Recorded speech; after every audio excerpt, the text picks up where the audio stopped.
சிம்பிளான சன்னா மசாலா எப்படி செய்கிறதுன்னு பார்க்கலாங்களா? ஒரு கடாயில் 1 ஸ்பூன் எண்ணெய் விட்டு, எண்ணெய் காஞ்சதும் 2 பெரிய வெங்காயத்தை நறுக்கி வச்சுருக்கேன், அதை வதக்கிடுவோம். நம்ம இன்றைக்கி வெங்காயம் மட்டும் தான் வதக்க போகிறோம், மற்றது எல்லாமே பவுட்ராக சேர்க்க போகிறோம். இப்போது ஒரு 2 தக்காளியும் எடுத்து இது வதங்குறக்குள்ளே நான் பேஸ்ட் பண்ணி வச்சுட்டேன். வெங்காயம் நல்லா வதங்கிருச்சுங்க.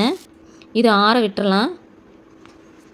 மறுபடியும் அந்த கடாயில் ஒரு 2 டேபிள் ஸ்பூன் எண்ணெய் விட்டு, பிரிஞ்சி இலை நறுக்கி வச்சுருக்கிற சின்னதாக நறுக்கி வச்சுருக்கிற வெங்காயத்தை ஒரு 2 கைப்பிடி சேர்த்து அதையும் நல்லா வதக்கிட்டு, 2 பச்சை மிளகாய் சேர்த்து இது வதங்குற கேப்பில் சிம்மில் வச்சுட்டு இது கொஞ்சம் நேரம் வதங்கட்டுங்க.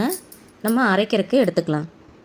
நம்ம ஏற்கனவே 2 வெங்காயத்தை வதக்கி வச்சுருக்கோம், அதையும் சேர்த்து 1 கப்பு தேங்காய், கொஞ்சமாக கல்பாசி, ஒரு 1½ ஸ்பூன் சோம்பு, 1 ஸ்பூன் பொட்டுக்கடலை சேர்த்து பேஸ்ட்டாக அரைச்சிட்டு வந்துடுவோம். நல்லா வதங்கிருச்சு வெங்காயம்.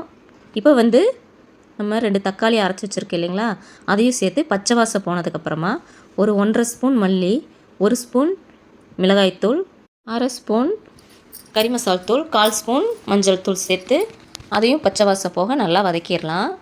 சுண்டலை நைட்டெல்லாம் ஊற வச்சு காலையிலையோ ஒரு 5-6 விசில் விட்டு எடுத்தாச்சு. அதையும் சேர்த்து நம்ம அரைச்சி வச்சுருக்கிற தேங்காய் விழுதையும் சேர்த்து நல்லா கலந்து விட்டுருவோம். சுண்டல் வேக வைக்கும்போது உப்பு சேர்த்துருக்கேன்.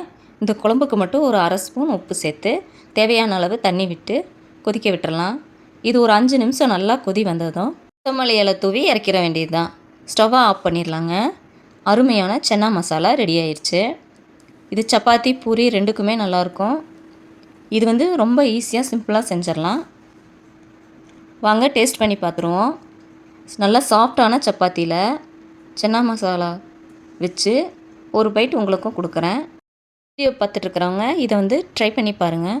இந்த வீடியோ பிடிச்சிருந்தா லைக் பண்ணுங்கள், ஷேர் பண்ணுங்கள், சப்ஸ்கிரைபும் பண்ணிக்கோங்க. தேங்க்ஸ் ஃபார் வாட்சிங். நெக்ஸ்ட் வீடியோவில் பார்க்கலாம்.